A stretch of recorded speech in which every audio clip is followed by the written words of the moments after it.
안녕하십니까? 텐트커피 유철원입니다. 오늘은 교육 영상을 하나 찍도록 하겠습니다. 오늘의 주제는 로스팅에 따른 3패, 이렇게 하면 될 것 같습니다. 로스팅 스타일에 따른 유통기간, 이렇게 해도 되겠네요. 네, 비슷한 내용이니까. 자, 로스팅에 하다 보면 이런 경우가 있을 수 있습니다. 어떤 커피는 좀 빨리 유통기한이 되는 것 같고, 어떤 커피는 좀 유통기한이 좀 오래된 것 같고, 기준점이 있어야겠죠. 기준점을 이렇게 하죠. 이 커피는 한 달 정도 돼도 좀 살아있어. 이렇게 있을 수가 있고요. 이 커피는 극단적인 예입니다. 내 커피는 한 5일에서 제일 맛있는 것 같아. 어떤 거는, 나는 3일에 제일 맛있을 것 같아. 이렇게 하죠. 정말 이 부분은, 정말 어려운 것 같아요. 그렇죠? 누구나 고민을 해봤을 것 같아요. 왜냐면 이제 커피 납품을 하거나 아니면 이런 걸 오해도 되게 많고 하다 보면 커피가 맛이 예전 같지 않아요, 맛이 갔어요, 이렇게 할 수도 있죠. 오래돼서 그래요, 이렇게 말할 수도 있고요. 이 부분이 되게 어려운 것 같아요. 그리고 이런 부분도 있을 수 있습니다. 예를 들어서 강배전 커피가 있고, 그러니까 다크 로스팅한 커피가 있고 라이트한 로스팅 커피가 있어요. 어떤 게 유통기한이 짧을까요? 어떤 게 좀 더 빨리 3패가 진행돼가지고 생명력이 짧을까요? 로스팅을 하시는 분들은 아시겠지만 당연히 다크한 게 빠르죠. 얘가 빨리 진행됩니다. 빨리 진행되고 유통기한도 짧습니다. 네. 그런데 간혹 내 커피는 라이트한 게 더 유통기한이 짧아요, 이렇게 말하시는 분들도 있을 수 있죠. 실제로 저도 만나봤고, 많지는 않죠. 한 100명 중에 1명 정도 있을까 말까 한데, 그러면 이렇게 생각할 수 있죠. 내 경험이, 그러니까 지금 제가 하는데 되게 어려움을 겪고 있는 것 중에 하나가 경험적으로 한 거를 이런 쪽으로 증명을 해야 되는 부분이 있어요. 그 부분이 상당히 어렵습니다. 그래서 찾아봤습니다. 그래서 커피의 어떤 산패와 숙성도와 연결시킬 수 있는 연결고리가 어떤 게 있을까를 고민하다가 벌써 그 부분에 대한 연구들이 있었던 것 같더라고요. 지금도 계속 연구를 하고 있고, 왜냐하면 이 상품을 유통시키다 보니까 그런 부분도 있을 수가 있죠. 그래서 결론부터 얘기하면 커피가 로스팅 과정에서 어떤 열을 받게 되면 어떤 화학 반응이 일어나죠. 화학 반응이 일어나는데 그때 이제 발생되는 게 이제 CO2입니다. CO2가 발생이 되고 그 CO2를 계속 배출하게 돼 있죠. 생두가. 그렇죠. 그래서 이게 다크한 로스팅이 있고 미디엄이 있고 라이트한 게 있다고 치면 이게 훨씬 이제 표에 보시겠지만 이제 다크한 게 진행률이 빠르죠. 미디엄, 라이트보다 이게 제일 진행률이 빠릅니다. 그러니까 CO2가 많이 배출이 된다는 거죠. 빨리 CO2가 많이 나온다는 거예요. 많이 나온다는 거예요. 그래서 어떤 유출을 할 수 있죠? 다크한 애들이 조직이 많이 벌어져 있으니까, 깨져 있으니까 조직이 연해서 그 바깥으로 많이 내보낸다는 거죠. 그거는 또 좀 깊숙이 들어가 보면 실제 사례도 얘기를 하면 이게 좀 빨리 볶는 애들이 있고요, 좀 늦게 볶는 애들이 있죠. 그러면 빨리 볶는 애들이 좀 더 빨리 진행이 됩니다. 빨리 진행이 되죠. 그래서 이제 로스터에 따라서 이런 케이스가 있어요. 실제 사례인데, 실제 사례를 통해서 말씀드리면 흔히 프로밭이 있고요, 프로밭이 있고 디드릭이 있다고 가정해 보면, 디드릭은 같은 캐냐를 볶아도 맛이 나오는 게 달라요. 맛이. 그러니까 프로밭이 좀 캐냐가 좀 임팩트 있게 앞에 팡 때려주는 좀 느낌이 나면, 디드릭 같은 경우에는 처음에는 빵 때려지는 맛이 덜한데 그래도 중간부터 좀 힘있게 끈적끈적 뒤끝 있게 나오는 신맛이 조금 있어요. 네. 그리고 이 디드릭 같은 경우가 유통기한이 좀 더 오래 갑니다. 네, 디드릭을 볶아가지고 납품을 하면 좀 오랫동안 그 유통을 해도 별로 좀 유통을 시킬 수가 있는데 프로박 같은 경우에는 조금 유통기한이 좀 짧아요. 물론 라이트하게 볶는 것들은 유통기한이 더 길겠죠. 예, 이제 다크하게 볶는 걸 기준으로 했을 때 좀 조직을 좀 깨트리게끔 좀 그렇게 강하게 콩에 무리를 줘가지고 다루는 로스터 같은 경우에는 조직 손실이 좀 더 크기 때문에 좀 뒷게싱도 많이 일어나고 좀 유통기한이 좀 짧은 것 같습니다. 그건 제 개인적인 경험치니까 또 이걸 가지고 또 이제 또 증명을 해봐라 그러면 좀 골치 아프죠. 이 정도까지만 하겠습니다. 이거 하는데도 되게 힘들었습니다. 그래서 슬로우로 천천히 하는 것보다 패스트 하는 게 깨다. 그래서 유추라는 게 어떤 부분에서는 굉장히 상식선에서 다 해결되잖아요. 예. 당연히 물론 좀 상식선에서 이제 좀 생각을 해볼 수 있는 것 같습니다. 좀 조직이 많이 깨져 있고 막 벌어져 있으면 좀 더 빨리 가겠죠. 진행이 되겠죠. 여기서 하나 더 좀 더 깊게 들어가고 있습니다. 숙성도라는 거는 그렇죠. 숙성도라는 거는 어느 정도 온도에서 적당히 익었을 때 커피가 맛있는 거죠. 유지가 되는데 아까 말씀을 드렸지만 커피는 계속 진행이 되는 거잖아요. 계속 진행이 돼요. 예, 음식물이라. 그래서 그 냉동실에다가 냉동실에 넣어놓는 이유는 그러니까 미생물을 증식 못하게 하는 거잖아요. 그렇죠? 그래서 산소에는 많은 미생물들이 존재하기 때문에 이 산소와 접촉이 생기면 커피는 계속 숙성이 되고 진행이 되겠죠. 네. 그래서 그 기간이라는 거는 어떻게 딱 정해줄 수 없지만 제가 읽은 어떤 그 책에서 보니까 그 책이 아니라 어떻게 이렇게 약간 오타쿠 같은 애들이 막 이렇게 실험을 해놓은 그런 글인데 보니까 한 40%가 한 1일 이내에 CO2가 거의 이제 나갑니다. CO2가 40일에. 그 다음부터는 이제 숙성기간이 걸쳐가지고 제 생각에는 로스팅 스타일에 따라서 다르죠. 만약에 우리가 대회를 준비한다 싶으면 굉장히 최적화된 때 그 콩을 가지고 나가겠죠. 그래서 5일이 됐든 7일이 됐든 이렇게 해서 딱 나가서 하겠는데 보통은 제 경험상으로는 한 3일에서 한 5일이 커피가 제일 맛있는 것 같아요. 이때가. 그리고 에스프레소 같은 경우에는 4일에서 7일 이후. 그렇죠?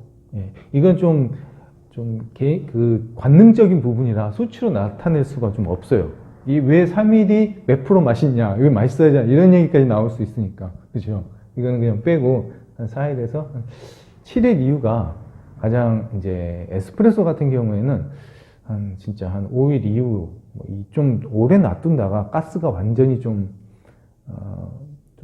안정화되고 이렇게 CO2 이렇게 다 안정화되고 맛있는 향미만 있고 좀 이렇게 CO2에 대한 어떤 꿀렁꿀렁 채널링도 없고 그럴 때가 에스프레소는 제일 맛있는 것 같고요. 제 개인적인 요즘 또 이것도 좀 논란이 있죠. 그러니까 스타일에 따라 좀 다르죠. 약간 신선한 커피를 좋아하시는 분들, 약간 라이트한 걸 좋아하는 것들은 또 다른데 저는 좀 이제 약간 다크한 거를 기준으로 했을 때 이렇게 정도 됐을 때가 약간 초콜릿티도 많이 올라오고 맛있는 것 같습니다. 좀 더 생각을 해볼까요? 그러면 여기에서 우리가 생각을 해야 될 게 뭐냐? 포장지 이건 진짜 할 말이 많은데 좀 민감한 부분이기도 하고 포장지에 대해서 설명을 해야 되는데요. 보통 질소 포장을 하죠. 질소 포장. 네. 질소 포장하는 이유가 뭘까요? 보통 이제 캔에다가 집어넣죠. 캔에 집어넣고 이렇게 이런 거 많이 있잖아요. 예. 1, 2도 이런 깡통이 나오고 그쵸? 질소 충진을 하는 거죠. 그래서 내가 저 아는 지인 중에 여기 용기 언제 나중에 거기 사무실 가서 한번 인터뷰 한번 찍고 싶은데 이제 다 물어봤어요. 그분에 대해서. 그분 이제 그 포장 쪽에 이제 전공하고 이제 프로니까 전문가한테 물어보는 게 가장 빠르죠. 하여튼 전문가를 제일 신뢰를 해야 될 것 같습니다. 그래서 제가 물어봤어요. 그래서 여러 가지 얘기를 들었는데 질소 충전을 왜 하는 건가요? 이렇게 물어봤더니 질소가 원리가 이거래요. 뭐 대단한 건 아니고 얘가 질소를 집어넣어주면서 산소를 빼낸다네? CO2를 빼놓는다네? 질소를 집어넣으면서 질소가 들어가서 나간대요. 예. 그래서 빼놓는 역할을 해. 이게 무겁대요. 질소가 무거워가지고. 그리고 얘가 무취래. 건강에는 뭐 상관없네. 건강은 상관없대요. 건강하니까 넣겠죠. 뭐, 그러니까 건강하지는 않겠지만 건강에 무해하니까 넣겠죠. 그래서 질소를 집어넣어가지고 CO2를 빼내는 역할을 합니다. 그러니까 죄송합니다. 다시 할게요. 산소를 빼내는 역할을 합니다. 산소. O2를 빼내는 거예요. 산소를 빼내는 역할을 하래요. 그래서 산소의 차단을 막는 거죠. 예. 그러니까 이걸 딱 진공 포장해서 압축해 버리는 것도 있겠죠. 진공 포장해가지고 공기를 없애는 거죠. 공기 중에 산소가 있으니까. 뭐 질소도 있겠지만 하여튼 압착해가지고 그냥 진공 포장해버리는 거죠. 그래서 예전에 저와 한 호사를 누렸던 게 있는데 재밌는 게 그때 UCC에 다니시던 분이 계시는데 그분이 UCC가 예전에 COE 1등을 완전히 다 싹쓸이한 적이 있죠. 그때 몇 년도 해가지고 그때 하여튼 그분이 UCC에 계시고 대회를 준비하시는 분이라 영상을 보고 있을지 모르겠습니다. COE 1등을 막 갖다 줬어요. COE 1등을 그렇게 먹어볼 수가 없죠. 뭐 엘살발, 과테말라, 코스타리카 다 먹어봐요. 근데 이게 진공 포장해가지고 와요. 그래서 이거가 얼마나 됐어요? 뭐 한 달 정도 됐대, 한 달.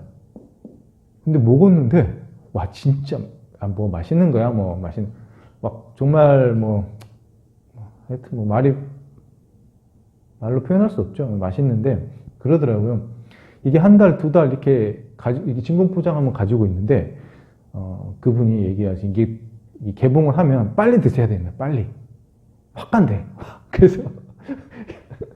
그래서 지인들 불러가지고 이거 개봉하니까 오세요 해가지고 빨리 같이 먹었던 기억이 납니다. 하여튼 진공 포장이라는 것도 그렇고 산소를 갖다가 없애는 건데 우리의 불편한 진실. 여기서 우리의 불편한 진실. 이것만 해도 되나? 여러분, 아로마 밸브를 믿습니까? 아로마 밸브. 우리가 사진 않더라도 이런 아로마 밸브에서 이제 아로마 밸브에서 오면 이게 설명은 그렇게 하죠. 그러니까 포장지를 사면 1kg 포장지를 사면 아로마 밸브가 붙어 있잖아요. 거기에도 뭐라고 하냐면 여기 들어가는 거는 공기가 못 들어가고 나오기만 해갖고 그렇게 설계되어 있다 그러잖아요. 근데 그거를 믿습니까? 그러니까 잘 못 믿죠. 왜냐면, 그러니까 분량은 둘째를 치더라도 얘를 보관을 하잖아요. 보관을 하면 어떻게 돼? 내용이, 만약에 그 사람들 그 아로마 밸브를 만드는 회사에서의 그 논리대로 하면, 여기가 이제 봉투가 있어요. 아로마 밸브가 있어요. 여기 가스가 차 들어가. 가스가. CO2가 배출되겠죠? 그럼 CO2가 나가면서 여기가 이제 CO2로 가득 차고 O2가 이렇게 나가겠죠? 이게 원리잖아요. 그리고 산소가 들어오질 않는데, 근데 가끔 보면 이런 봉투를 이제 1kg에다 포장을 실링을 해가지고 담아 놓으면 어떤 봉투는 빵빵하게 된 봉투 있죠? 빵빵하게 된 봉투. 아니면 그냥 말라있는 봉투가 있어요. 그대로. 그쵸? 근데 원래 적정한 제대로 된 이게 발효를 하려면 이게 단가가 얼마나 되겠어요. 매돈하겠죠. 근데 이게 적당하게 얘가 하려고 하면 적당하게 부풀어 올라 있어야겠죠. 적당하게 이제 가스가 나오면서 CO2가 나오고, O2가 나오고, 이렇게 돼 있어야겠죠. 그래서 이러한 걸로 이제 설계를 하는 거죠. 그래서 스타벅스는 어떤 걸 쓰냐, 그랬더니 이제 이태리클 쓰더라고요. 고글리오라는. 뭐, 말이 되나? 네. 뭐 고글리오라는 그 밸브를 쓴대요. 근데 우리나라 업체 중에서도 이런 업체가 있어요. 근데 아까 그 통화를 했던 우리 팀장님, 제가 이 영상 띄워놓을 테니까 한번 보세요. 이렇게 해서 이제 그 원웨이 방식으로 해가지고 거기는 나름 이제 설계를 했어요. 이게 붓고 공기가 나가고 닫고 이런 식으로. 그래서 프레스원이라는 회사에서 만드는 아로마 밸브인데 이게 아마 이게 치열한 단가 싸움이다 보니까 요즘에 어떻게 잘 하고 계신지 모르겠어요. 우리 팀장님. 하여튼 아로마 밸브에 대한 불편한 진실, 우리가 공감할 수 있는 것들, 그죠? 이게 공기가 왔다 갔다 해요. 막 왔다 갔다 양방향으로. 그래서 이게 이제 실제로 이게 그 밸브가 이게 원리대로 프레스원 같은 경우에는 임상 실험 같은 걸 많이 하니까 얘기가 여기까지 왔네요. 그래서 여기가 O2는 존재하지 않고 CO2만 존재하고. 그래서 수출도 지금 계속 하고 있는데 수출 길이 활짝 열렸으면 좋겠습니다. 프레스원 화이팅!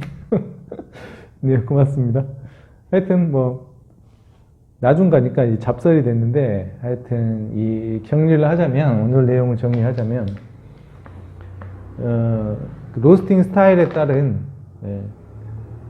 다크한 게 빨리 진행된다. 그리고 패스트로 로스팅한 게 빨리 진행된다. 그리고 공기의 접촉이 있으면 빨리 진행된다. 그렇기 때문에 그걸 차단하기 위해서 아로마 밸브라는 게 있다. 그렇죠? 산소에 의해서